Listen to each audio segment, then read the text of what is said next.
here we're going to continue with the muscle physiology, and I'm going to cover in details what happens with the action potential that we started last time, right? So with the action potential that is coming down this axon and is transmitted here at the neuromuscular junction via acetylcholine that gets to the receptor that happens to be cholinergic receptor, more specifically nicotinic receptor, right?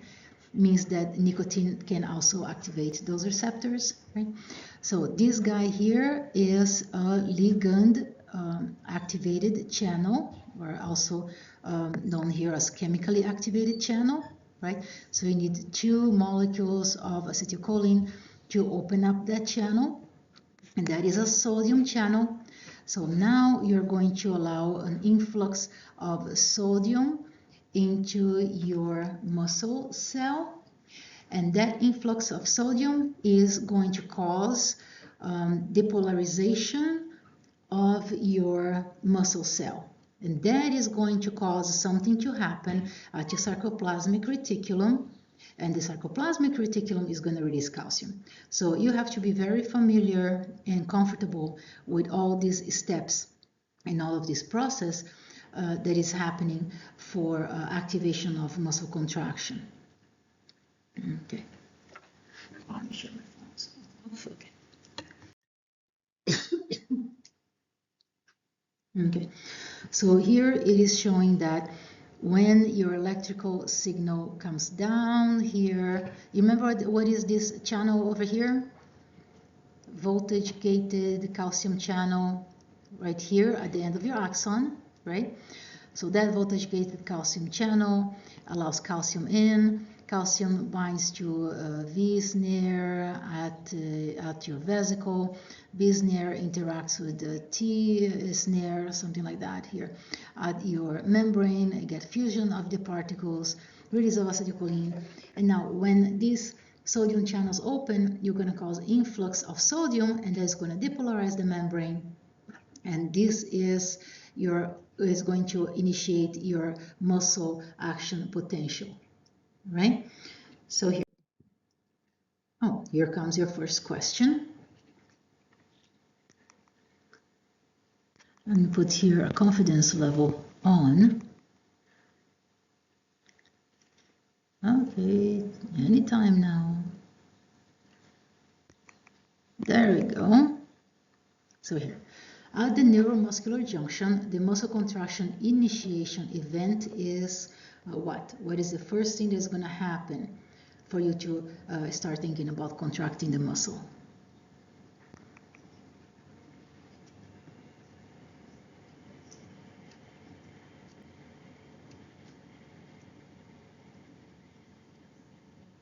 Okay, you can consult your friends. This is a time that you are totally allowed to cheat.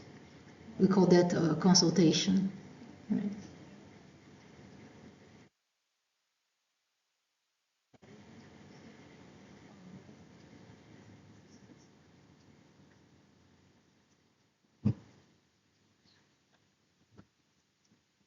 You think there are some people who are confused, giving me wrong answer, then right answer, then back to wrong answer. It's like, this is when you consult your friends. Make sure you have the right answer. You want to get all the points available, right?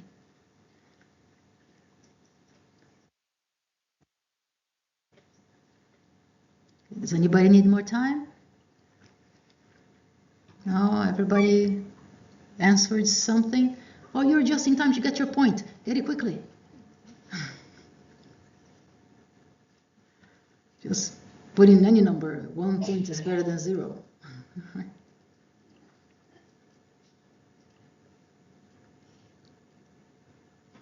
Okay, do we need more time?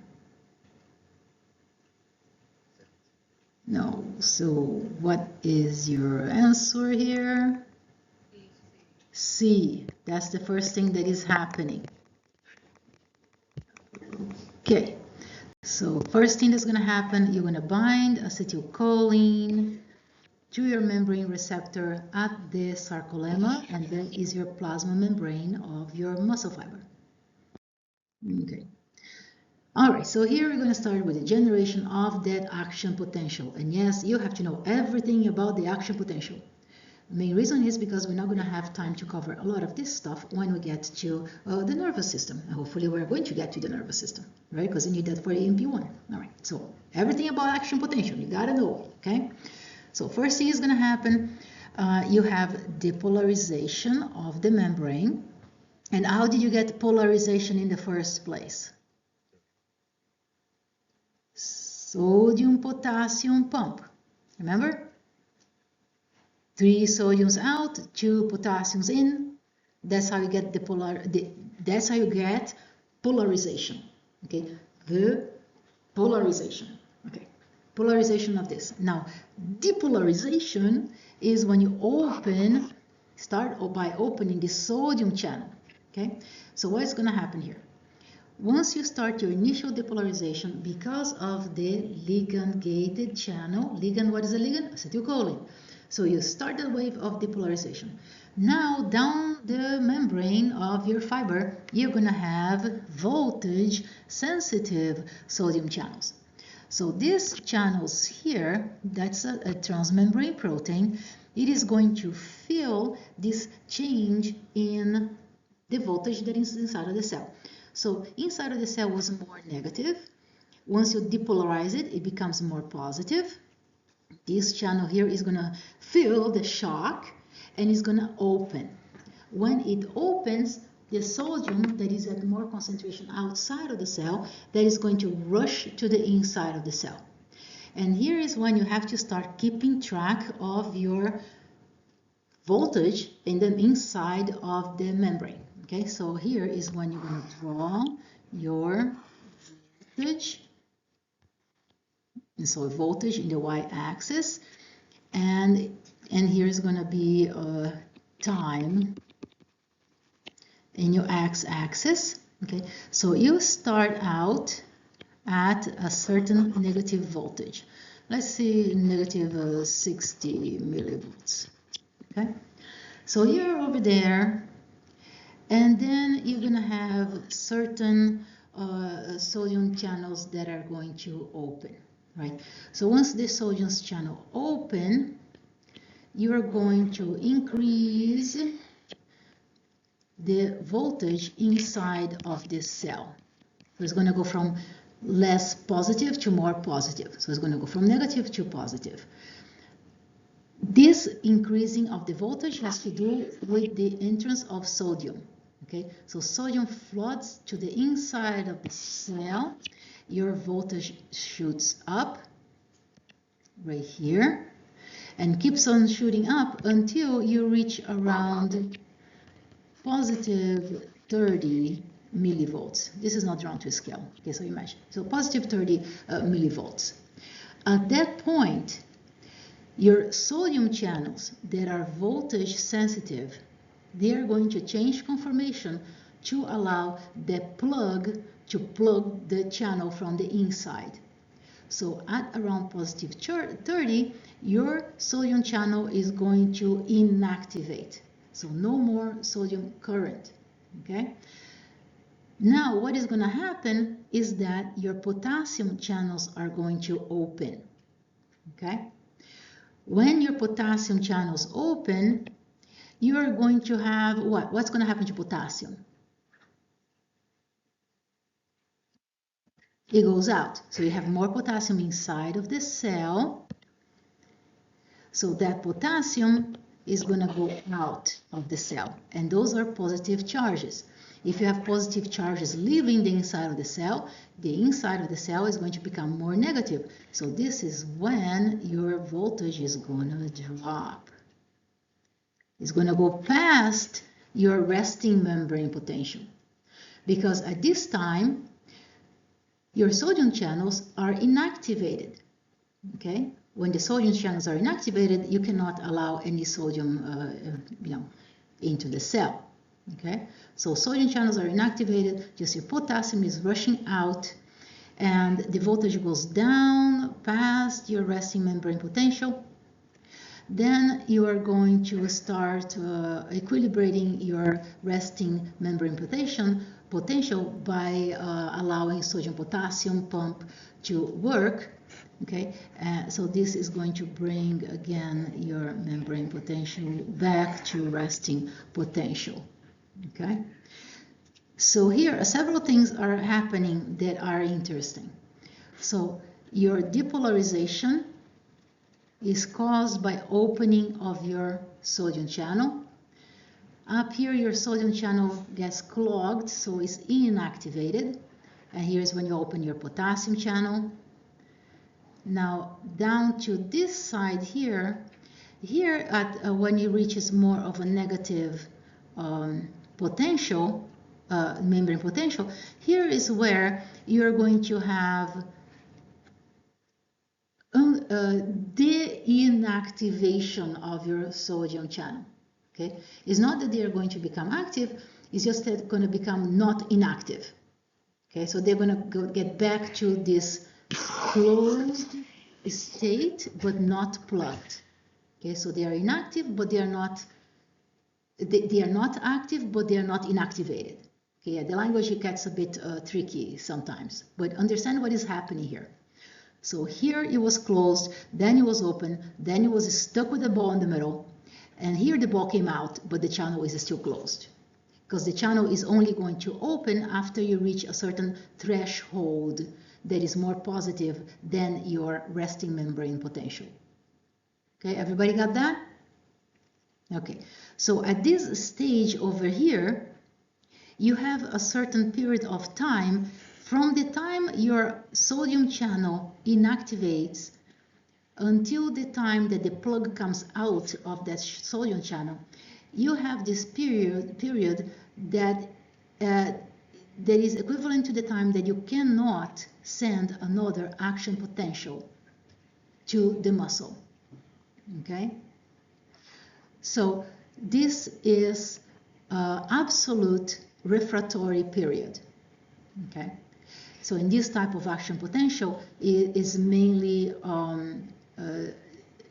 dealing with what is happening at the terminal of the axon.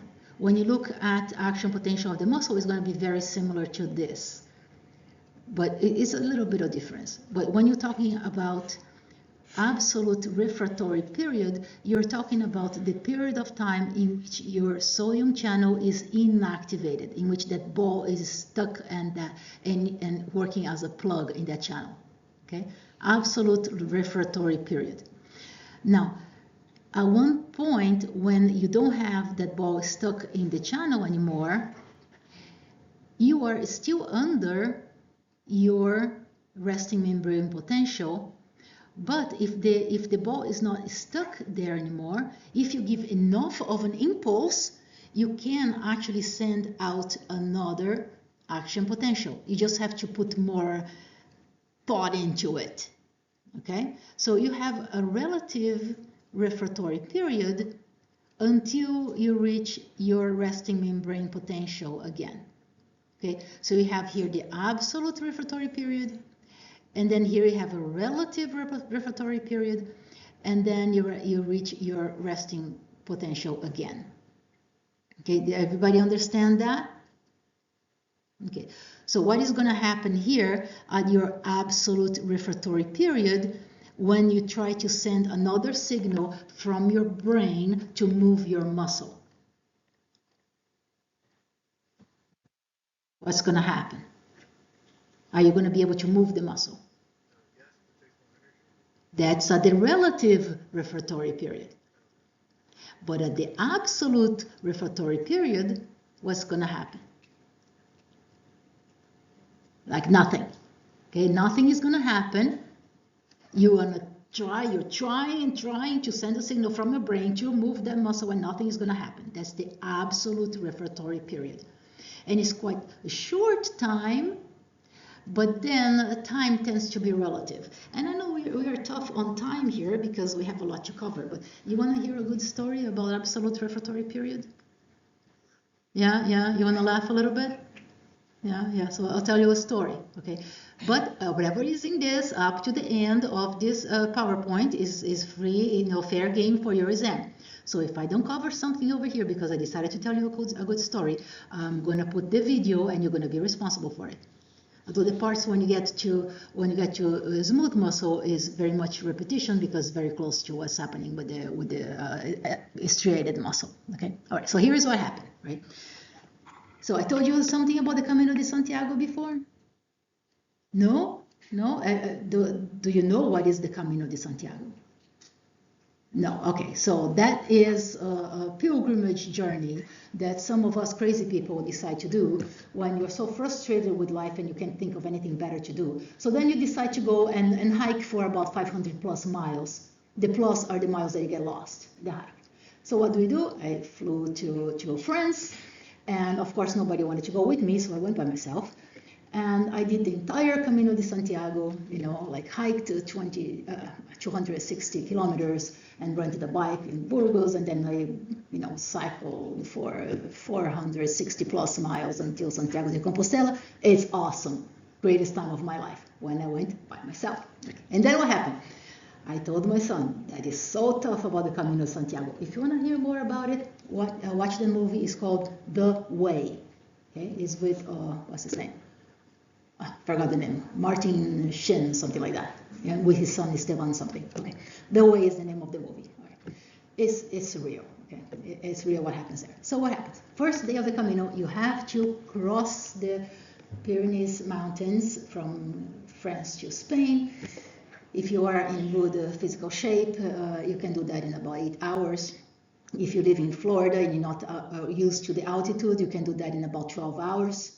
Hopefully still alive by the time you get there. All right. So then what happens? I told my son how difficult it was. He wanted to do the Camino with me. And yeah, so first day in the Camino, he almost died. And he thought I was kidding when I said that I almost died. Different story. Okay, so the story I want to get you. We got to Burgos, rented the bikes, and we're going through the rest of the Camino. And then there is this one part, like when you're starting to go down the mountains. Everything's uphill for about a whole week, okay, never downhill. And then this way we're starting to go downhill. And then there is this beautiful mountain range, and I thought, what a great idea to go right close to the edge and take some pictures. Of course, you have to take pictures. The place is beautiful. So there I go with the metal bike, and I'm going close to the edge. And what I did not see is that they had electrical fences to protect the crazy people from getting very close to the edge. Okay, and what did I do? I got entangled with the metal bike on those electric fences. Yeah, it hurts a lot. So what is it the electrical fences start to do to your nervous system? You get a shock periodically. So you get the shock that is supposed to be immobilizing you, right? So you do not jump over the fence and fall off the cliff, right? It makes sense. So I'm getting there with the bike and I got immobilized. I fell off the bike, but my foot got stuck on the bike. And then my son was not speeding. Yeah, he had a better sense of, common sense. Mom, I'm stuck on the bike. And then he's like, are you getting shocked? What do you do? Yes, I'm getting shocked. Okay. So he got scared that he was going to try to move my foot that is stuck on the metal, and then he's going to get electrocuted too. So he went to look for some kind of a log or something, right? So he won't get shocked. In the meantime, I'm getting shocked. And it's taking a very long time, especially when you're getting shocked.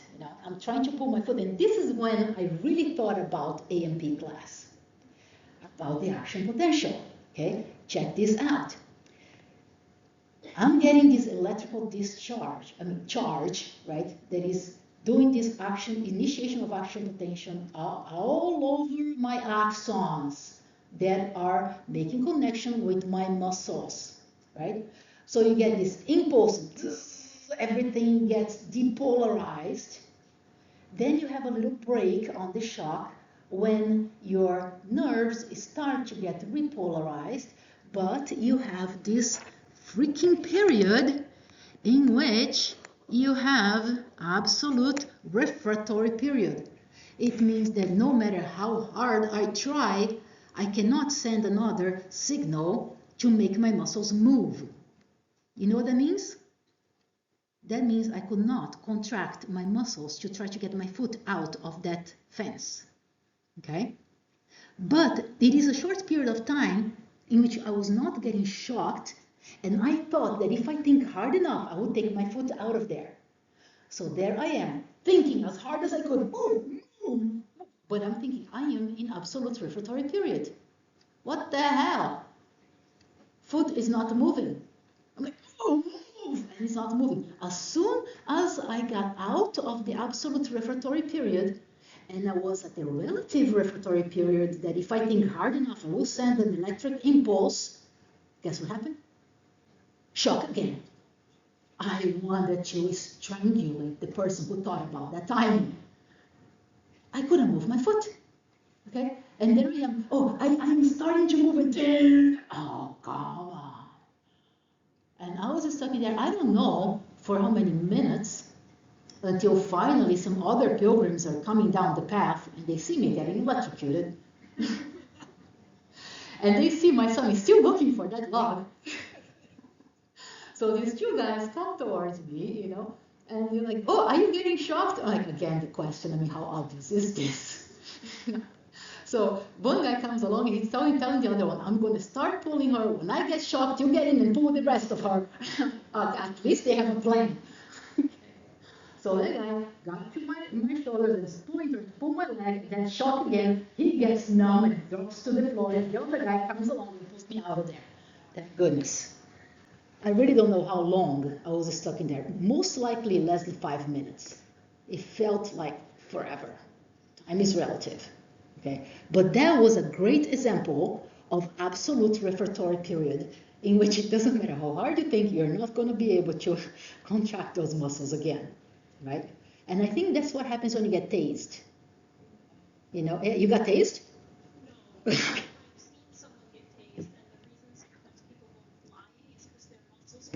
Right, all at once. Right, right. You get this whole contraction at once, and when that happened to me, I was falling off the bike and my foot got stuck in there. Yeah, and you were saying something. Oh, you got muscle spasm, but you did get tased? Oh man, that must be painful too, like kind of my electric shock kind of thing. Yeah, it doesn't feel good. Okay, it doesn't feel good. But at the same time, I was thinking, sorry? For 50 bucks you got tased? Oh my goodness. All right, where is the challenge? Is still up? I mean, I did it once, I can do it again. Okay. Okay. One thing that was really uplifting, I would say, of this whole idea was that, have you heard of TMS? Transcranial magnetic stimulation? Okay. That is a therapy used to treat depression that is not responsive to any type of antidepressive drugs. Okay? Actually, antidepressive drugs work usually less than 30% of the time, okay, which is a very bad statistics, right? Now, TMS therapy works much better than antidepressive drugs. It actually works up to 70% of the time.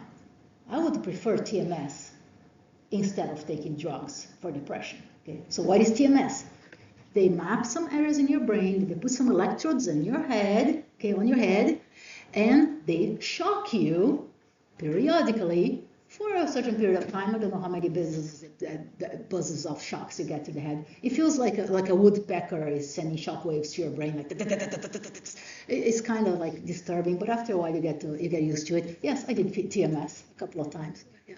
So I'm there, stuck at the electric fence and thinking, hey, free TMS. Okay, it's sick. Something, at least I'll come out of there happier and with a good story to tell. So this is everything about the action potential. Okay, that's why I took the time to tell you this story about the action potential. So you have to know what is the time that when is it that your sodium channels open? When is it that they inactivate? Potassium channels open.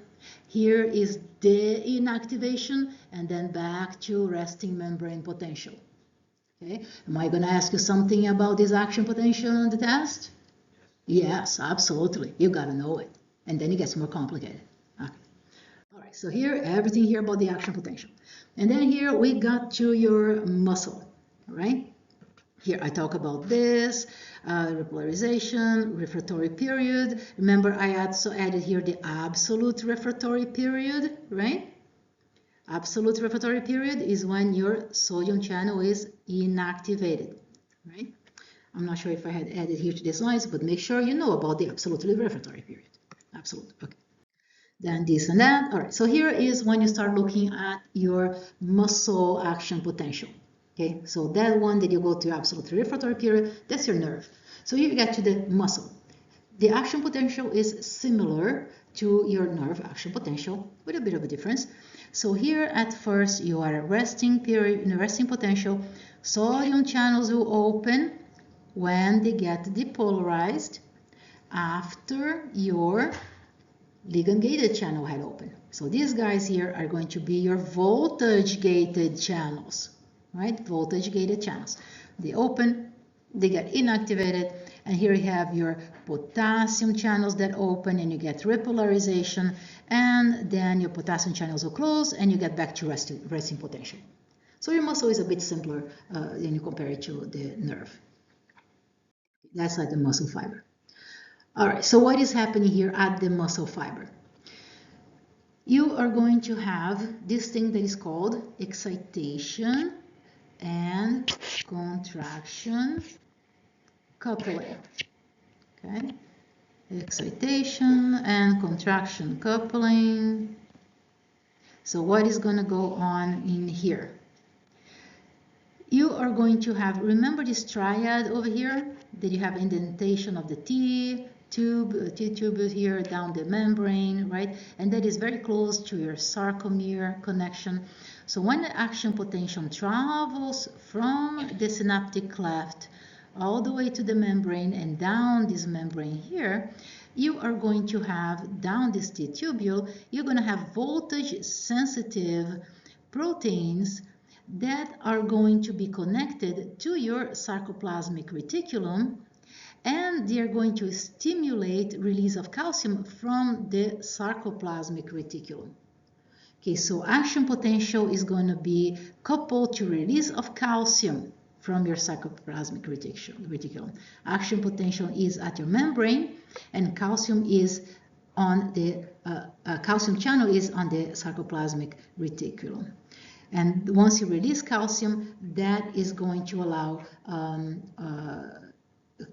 shortening of the fibers. It's going to allow activation of binding from your myosin to actin. Okay, so here is what is happening.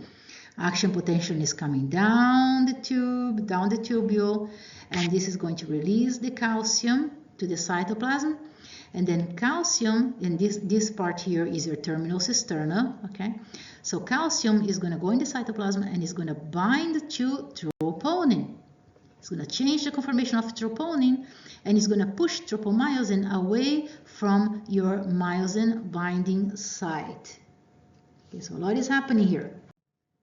All right, so this is what is happening. When you have low calcium concentration in the cytoplasm, you have these things that are not interacting. So here troponin is, that's tropomyosin, troponin is away, is keeping everything away from your binding site of myosin. Okay, so once calcium is going to the cytoplasm, you are going to have a higher concentration of calcium that is going to interact here with your troponin, makes it to change conformation and kick tropomyosin away from that active binding site. Okay, this is your filamentous actin. Okay, so now what is going to happen is your myosin is going to be able to interact with the actin. Okay. So now let's see what is going to happen next. You're going to form this cross bridge. What is the cross bridge? You're going to have here your myosin head that has ADP bound to it, okay? ADP and phosphate are interacting with your myosin head. That conformation allows interaction with actin, okay? When that happens, they get stuck, they're binding, they're interacting. This is your cross bridge, okay? Now, after that, something else is going to happen. Once you have this interaction, you are going to have release of ADP and phosphate away from your myosin head. This release is going to cause the myosin to change conformation. This release is only going to happen if you are interacting with the actin. Otherwise, you're not going to release anything. Once you form the cross bridge, you're going to release this, and then the myosin is going to change, and this is going to push your actin that way, which is going to push your myosin that way. This is how you're going to start having sarcomere shortening. Okay? So now what is going to happen here? After that, since you have ATP on the cytoplasm, ATP is going to bind to myosin and causes dissociation from actin. So presence of ATP will unplug this interaction right there. Okay? So once ATP binds, you dissociate actin from myosin. Okay. All right, so after you have this dissociation, you know that your myosin head has ATP hydrolysis, right? It has this property to break down ATP into ADP and phosphate. So this is going to happen. When that happens, you're going to have cocking of the head because the head was down, and then when you hydrolyze ATP, the head is going to go up again. So hydrolysis of ATP is going to do cocking of the head. Now, this thing here is going to be able to interact again with actin. A second. In case this site is open. Okay, so if you don't have anything blocking that site, then you can, like tropomyosin, then you can go and interact again. And this cycle keeps on happening. What is causing the cycle to happen is the presence of calcium in higher concentrations in the cytoplasm. So while you have this thing open, this cycle can go on. So you keep on contracting the muscle. Okay, everybody's cool with that? Yeah, it's clear? Okay. All right. So here, when you have calcium inside of the muscle, that's what's going to happen. Remember, you also need calcium for something else that was happening at the neuron, right? The calcium at the neuron was helping fusion of your vesicle, right? And dumping of acetylcholine at the neuromuscular junction, right? So calcium is needed at 2 points over there. Okay. Okay. So here there is this little movie that is showing you the thing working, you know, in motion. So you can go and click on the movie and watch it. Okay. All right. So triggering a contraction. So calcium is very important for the contraction. And after your contraction is done and you don't have further stimulus of the muscle, you're going to have calcium to be sequestered again at your sarcoplasmic reticulum, and that is going to stop your muscle contraction.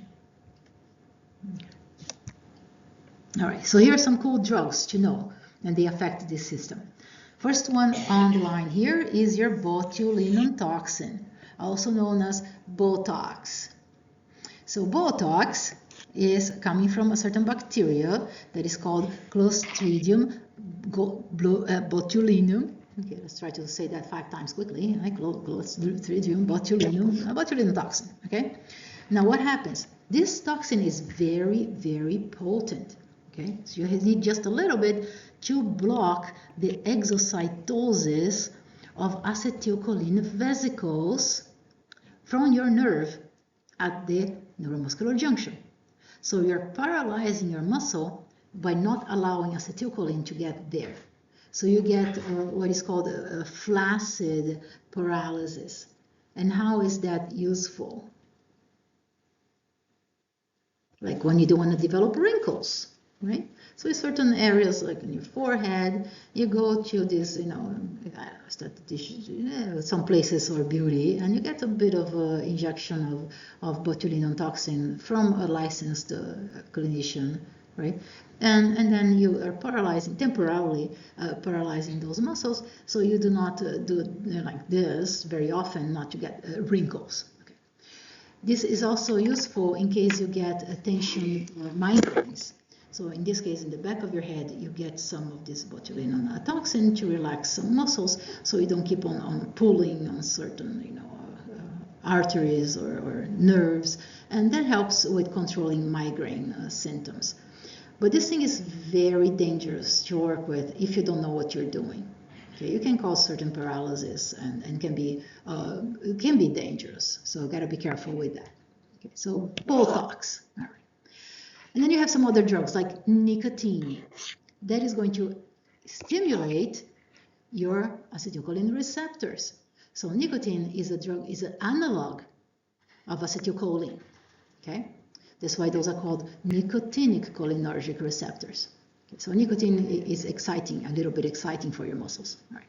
Then you have these other things like curare. Look at this. This is a poison that is going to block the receptor. Okay. You have more or less the same effects as Botox, but it is a different mechanism. Okay, because Botox is not going to allow exocytosis of your vesicle, and this guy here is going to directly block your receptor. So it's called acetylcholine antagonist. Okay, acetylcholine, this is agonist, this is antagonist. What is going to happen? You cannot get muscle contraction, so you also end up with flaccid paralysis. You cannot contract your muscles.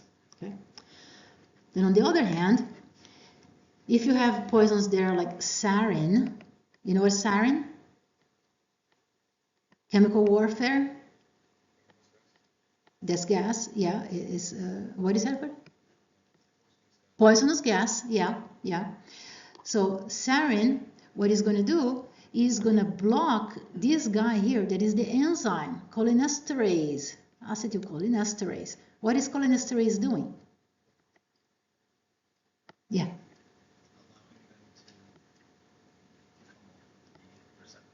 Yeah, cholinesterase is going to break down acetylcholine so that you can stop your muscle contraction. You don't want to keep on getting muscle contraction all the time, otherwise you're going to get tetanus, or you're going to have spasmic paralysis. Okay? So if you block cholinesterase, you continue trying to contract your muscles, and this is when you get spasmic paralysis. So organophosphates, and those are pesticides, right? Or sarin gas that will kill you by causing a spasmic paralysis. Okay. Tetanus is also another toxin that can cause spasmic paralysis. Okay. All right, so here, a couple of things that happen naturally. One is, not naturally, but it's a disease. When you have this disease, it's called myasthenia gravis. Okay, so in this case, you have receptors that do not work very well. Acetylcholine receptors at the muscles that do not work very well. So you cannot really send, you're trying to send a good impulse for a contraction, but your receptors are not working very well. So you get muscles that are kind of weak. Okay, so this is myasthenia gravis. And another thing that happens is when you have rigor mortis. In this case, you have a person or an animal that died within 12 hours or so. And what happens here is that this animal runs out of ATP in the cytoplasm, and you cannot get the ATP to disconnect that cross bridge between the myosin and the actin. So you get these cross bridges that are stuck in place, and that keeps the muscle contracted, and you cannot really relax that muscle. So this is that rigor mortis muscle contraction type of situation.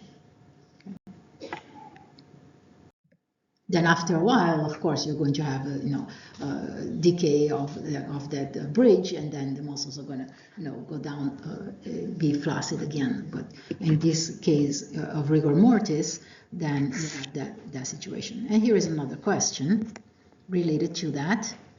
Okay, corpses usually exhibit rigor mortis because of what?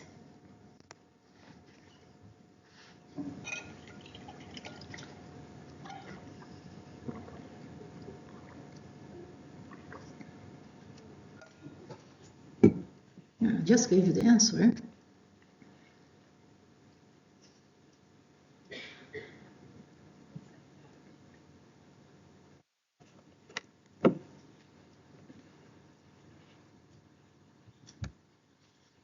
Okay, does anyone need more time? Yeah.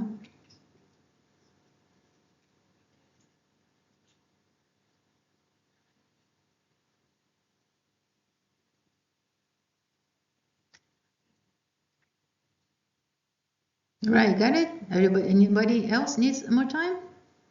You're good? Okay, I'm going to stop it. And what is your answer? B, lack of ATP. It's going to prevent detachment of the actin from myosin. All right. So here we're going to start talking about whole muscle contraction. So in order to talk about whole muscle contraction, you have to have a good idea of a motor unit. Okay, so a motor unit is when you have a muscle that is connected to a nerve, and that is your functional unit. So if you have a nerve that connects to one tiny muscle, that is a small number of muscle fibers that is connected to the nerve, so that gives you fine motor control. If you have a nerve that is connected to a bunch of muscles at once, then you cannot have fine motor control, because once you send a signal, then all the bunch of muscles are going to contract at once, like powerful muscles, like for your legs, for example. When you look at fine muscle control, you know that you have, let's say, a lot of nerve endings connected to very small muscles, and that gives you, for example, on your fingers, very fine control of movements. Okay, this is how you can, play piano or musical instrument or write with fine muscle control. So the idea here is that the smaller the fiber number, meaning less muscle fibers connected to your nerve, so the greater the fine muscle control. Okay, so here is what a motor unit looks like. So you have a nerve that is coming from your spinal cord and is innervating here your muscle fiber. So you can have this nerve that is going to one muscle here, and then the same nerve is diverging and going to other muscle fibers. Okay, so the smaller amount of muscle fibers that your nerve is controlling, the more fine control that you have. So how is it that you get muscle contraction?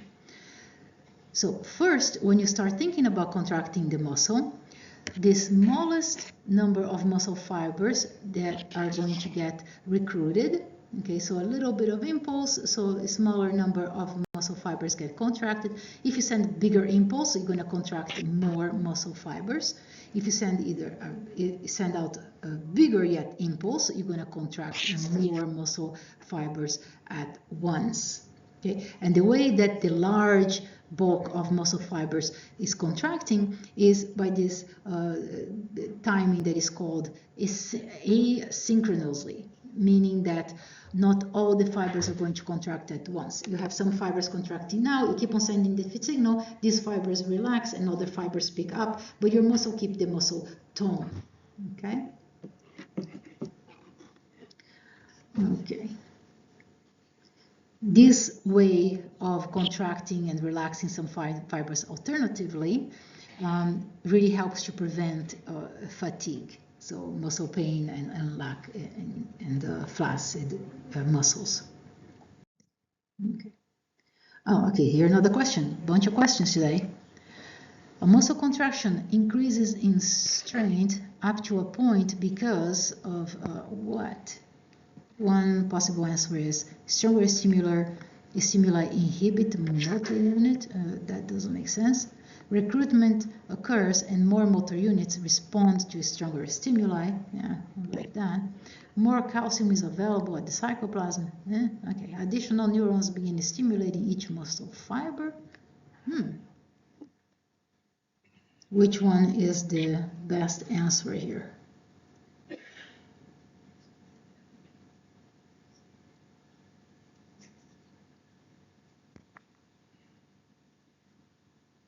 Increasing in strength. Okay, does anybody need more time? No? Okay, I'm going to stop it. What is your answer? B is your answer. Okay. So here, yeah, recruitment occurs when more motor units are going to respond to a stronger stimuli. Okay. All right, so here we get to this idea of isometric and isotonic contraction. So let's think about it. Isometric means the size of your muscle is not going to change. So no muscle shortening in isometric contraction. Okay? Isotonic contraction, it means that your muscle gets shortened. Okay? So let's see here cases of isotonic and isometric contraction.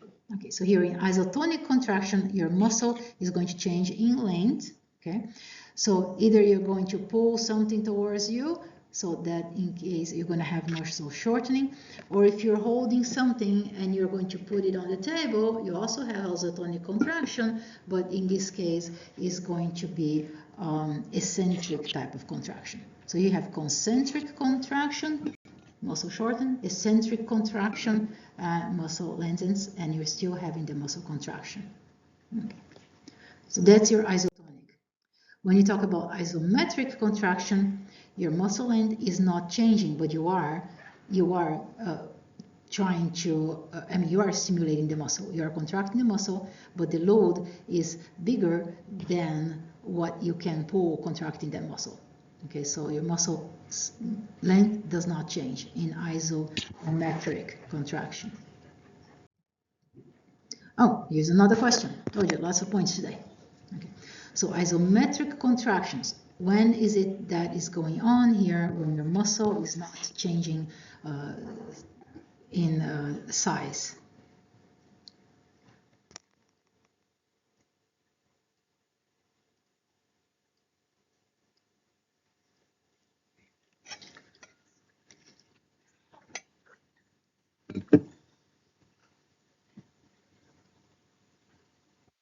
Okay, I got some people who are confused. At least nobody answered jumping. That's a good sign. What's the difference between jumping and walking uphill?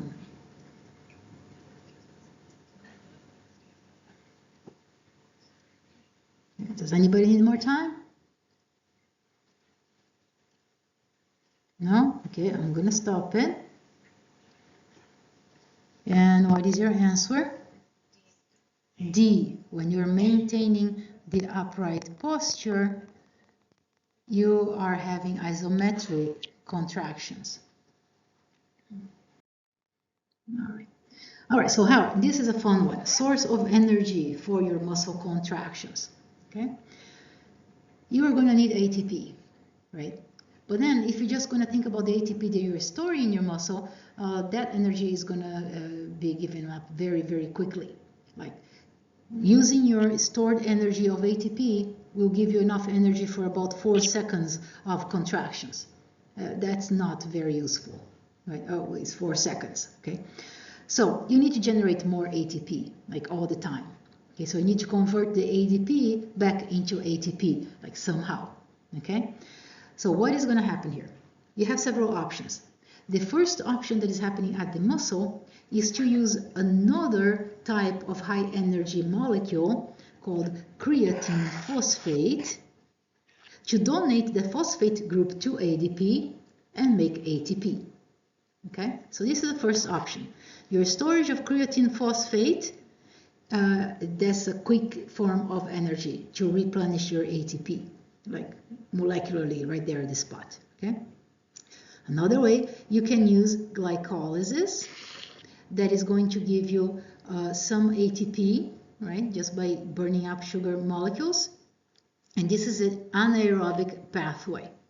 Now, consequence of that is that you're going to form lactic acid, and then lactic acid has to be exported out of the cell, go to the liver, and go through this Cori cycle. But then you're not going to get a lot of ATP out of glycolysis, right? The best way really to produce your ATP is by aerobic pathway in the mitochondria. Okay, so let's see here what is happening. If you want to compare how long you can go with each form of this energy, so again here, if you only use the ATP in the cell, oh, here it's telling you 2 seconds, but it could be up to 4 seconds. Okay, creatine phosphate, that will give you about 15 seconds of energy contracting the muscle. Now, if you use glycogen, that is storage of glucose in your muscle, and you're using the anaerobic metabolism of glycogen, you're going to have about 2 minutes of muscle contraction available. Okay? If you're using aerobic metabolism of glycogen, you can have up to 4 or 5 minutes, just depending on your glycogen. And then after this, if you need continuous muscle contraction for more than 5 minutes, what do? You start burning fat. Okay? Actually, it takes a lot longer to start burning fat, more like 30 minutes, but you know, they say 5 minutes just to keep our hopes up. Okay. Practically speaking, it takes a lot longer. In my case, it takes forever.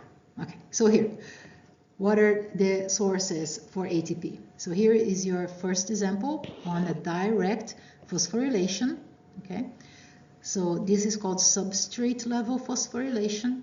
Okay, so here you have your creatine phosphate. You have an enzyme in the muscle that is called creatine kinase, right? So we're going to put a phosphate somewhere. Where? In ADP is going to make ATP. That is going to convert your creatine phosphate to plain old creatine. And I know that creatine is quite popular these days. Right? You go to health food stores or online and you buy creatine supplementation. Is it helpful for endurance and muscle contraction? Yeah, it's actually helpful for a lot of things, but in moderation as usual. Okay, so get the recommended amount, and yeah, you're going to be helping not only your muscles but also your brain function with that. Okay, so creatine is a good thing. Okay, so here is your enzyme creatine kinase. Again, this is the reaction that happens, and you get ATP for about 15 seconds. Okay, here is a second pathway of glycolysis. Okay, and this is anaerobic. It doesn't need oxygen. What you end up with this is 2 molecules of ATP for each molecule of glucose, right? And you end up with some pyruvic acid and some lactic acid. And this happens during low oxygen levels. Right? So you have this lactic acid buildup. Okay. And here is your big aerobic respiration type of production of ATP. So now, for every molecule of glucose that is burned, you get about 32 ATP molecules. But then besides that, you're going to start using your fatty acids as a source of energy. And you get, like, I think 130 something ATPs for a molecule of fatty acid. Depends on the size of it, medium chain fatty acids or so. So you get a lot more ATP for fatty acid consumption, for fatty acid burning. Okay, so free fatty acids are actually the best fuel for muscle contraction, but then again, you're only going to start burning up your fatty acids after about 30 minutes of continuous muscle contraction. Okay, at least 30 minutes. So you have to get rid of all of your creatine phosphate and your free glucose and your glycogen. Then finally you go for your fatty acids. Okay. All right. So here, what happens to the lactic acid once you have gone through your anaerobic respiration? Well, lactic acid or lactate is going to come out of the muscle, is going to get into your blood circulation, is going to travel all the way to your liver, and then in the liver is going to be converted back to glucose. Glucose is going to be put in the blood again and is going to get down to your muscle again. So this cycling is called the Cori cycle. Okay? So 70% of the pyruvate, the gas there, is going to be converted to glucose. Back, and then go back to the muscle. That's your Cori cycle. All right. So here, when you're talking about short sprint of exercise, you're mainly relying on anaerobic pathways. Now, if you're talking about endurance exercise or long duration, like marathon running exercise, you can tone your muscles to work on burning up fat, right, for a long period of time, like hours, okay? Without training your muscles, you cannot just get out and run a marathon. That's not a very smart thing to do, okay? Because you're going to cause fatigue. And you're going to be in a lot of pain, right? Okay, so aerobic exercise and endurance training can let you contract and control your muscles for hours. Okay, but anaerobic is pretty much short. So in anaerobic, you're going to have short bursts of energy, and that is going to last for a few minutes. Okay. So what happens when you do not have the endurance and you run out of energy and you can't really burn your fat, or you have not trained your muscles to the degree that you should have during a marathon, for example? A lot of things are happening. You're going to start getting muscle fatigue, okay? Physiologically, you're not going to be able to contract your muscles. So your body is just going to give up on you, okay? So what's going to happen? Why that happens? You're going to have ionic imbalances. So you have ions, they're going to be just out of place and not knowing where to go and not having enough time to maintain all of the membranes back at a resting potential before they get contracted again, okay? So it's going to disrupt membrane potentials. So this is ionic imbalance.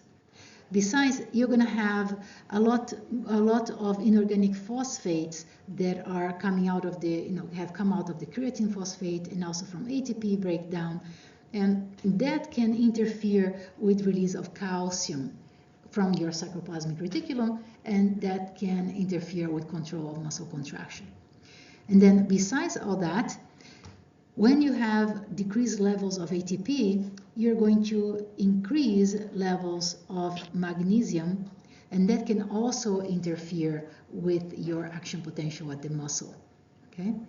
Besides all of this, you're also going to have depletion of glycogen, and you have to rely on fat for fuel, and that shift can also be not a very smooth transaction when you're running like long distance, okay? And here I have this video showing what happens to a marathon runner. Okay, so that is muscle fatigue. All right, so here another question. Okay, a sprinter is likely to depend on what kind of respiration to generate ATP in comparison to the cyclist that is doing the Tour of France, is relying on what kind of respiration?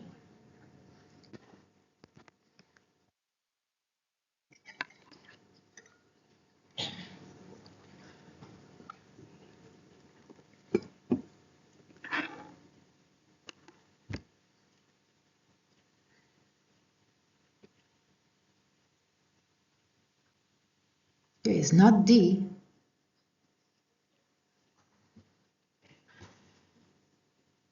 Does anyone need more time? Yes?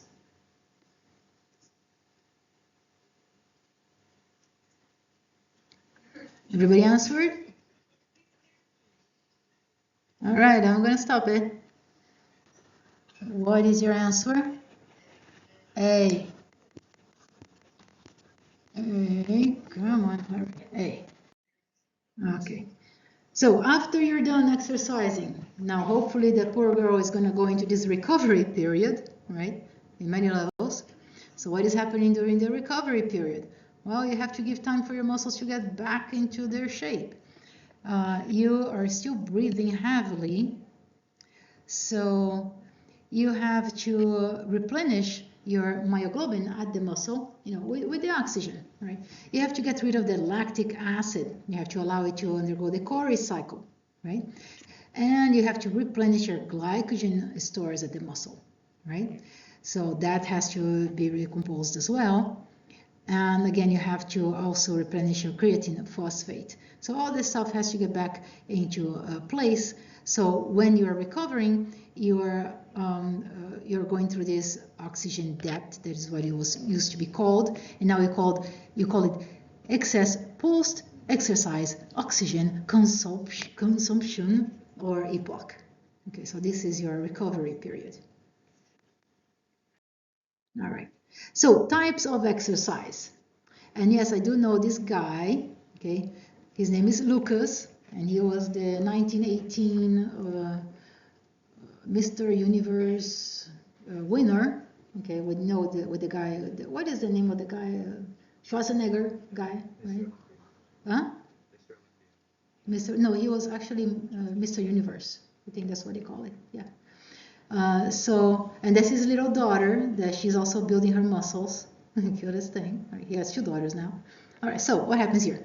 When you're doing aerobic or endurance exercise, you're converting some of your glycolytic fibers into fast oxidative fibers, because you're really relying on oxidative type, on oxygen type, aerobic type of respiration, right? So this is endurance exercise.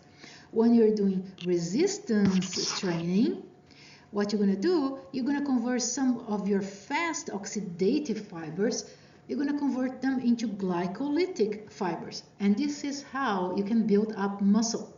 Okay, so you can get muscle hypertrophy, like this guy is showing over here, by doing resistance exercise. So the best thing to do is some resistance exercise and some aerobic exercise. So you have the best of both worlds here. If you want to build up muscles, you should not only do aerobic exercise, because that can actually waste up some of the muscles. Okay, so you are going to have fast oxidative fibers if you only do aerobic exercise. So it's good to have a balance of both. And especially later on in life, you should do some resistance training in order to keep your muscle mass. Actually, when you are born, I think you were born with the same number of muscle cells as an adult.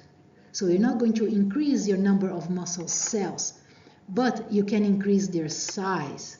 Okay, so you can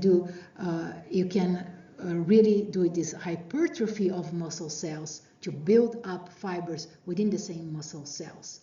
Okay, but you're going to hopefully keep the same number of muscle cells as you get older. Oh, more points. Okay. What type of exercise can convert fast oxidative fibers to fast glycolytic fibers? Now, you shouldn't take more than 10 seconds for that.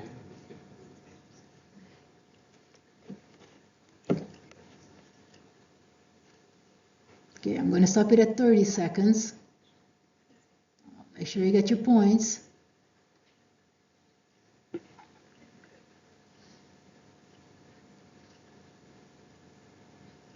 Some people are telling me that they cannot change type. I'm sure they change. Okay, so everybody gave up that answer, yay. All right, so I'm going to stop it. Okay, what is your answer? Hey, resistance training. That means go to the gym, lift some weights. I don't like the gym. Okay, now that's a problem if you don't like the gym, right? Okay, so if you compare females to males in your muscle mass, we females have about up to 36% of body mass that is muscle, when you compare to males that have up to 42% of their body mass that is muscle. If you compare with my friend Lucas, I think he has like 90% of his body composition that is muscle. But anyway, men have more. Why? Well, that has also to do with hormones. Okay, so males tend to have higher levels of testosterone, and that is going to help with building up muscle mass. Okay, so we females are in a bit of a disadvantage with that. Okay, now if you compare the strength per unit of muscle mass, that's about the same strength if you compare male and female. Okay, and some females can really build up some muscle, and this can happen at any age. Okay, so endurance training is very important, especially later on in life, because after, oh, you're not concerned about this, most of you at this point, because after age 30 or so, you start to lose some muscle mass, and that's called sarcopenia, loss of muscle mass. And that's not fun. So in order to maintain your muscle mass, you have to do resistance training. Yeah, I don't like the gym still. Okay, so regular exercise really prevents and reverses sarcopenia, except when some of your muscles have become some sort of fibrous tissue. Then you cannot reverse sarcopenia. But up to a certain point, if you're healthy, you should be able to reverse sarcopenia. Okay, so here, homeostatic imbalances, right? You have to keep your muscles active in order for them to stay there and stay healthy. If you don't exercise the muscle, you're going to lose the muscle, right? And this is called atrophy. So if you're not using your muscle, you're going to have muscular atrophy. Now, atrophy of muscles can happen almost immediately after you stop using your muscle, okay? So if you stop using a muscle that you were exercising for quite some time and quite often, look at this, you can lose about 5% of your muscle mass per day of non-usage of that muscle. That is depressing because it takes a long time to build up this muscle again. So just keep on exercising, okay? And then it's like, why? Okay, so then paralyzed muscles can atrophy also a lot, up to like 1/4 of the initial size. So they do shrink, okay? Now, you can reverse this situation by starting to exercise at any age, as long as you have the muscle tissue there. Because when you have the muscle tissue that is substituted by fibrous connective tissue, so here, if you're replacing your muscle by fibrous connective tissue, that's when you cannot get your muscle back. So you get fibrous connective tissue in there and it's not going to work like a muscle, okay? So that makes rehab of that muscle impossible at that point, okay? So keep your muscles active. Okay. It's kind of like your brain, yeah.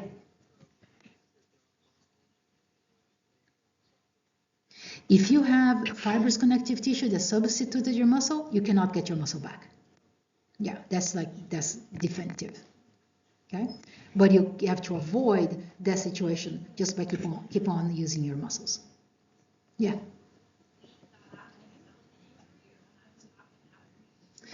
That can happen both ways. You can have lack of usage, and then you see older people, they start to develop limp, so some of the muscle became fiber, and it can also happen because of accidents.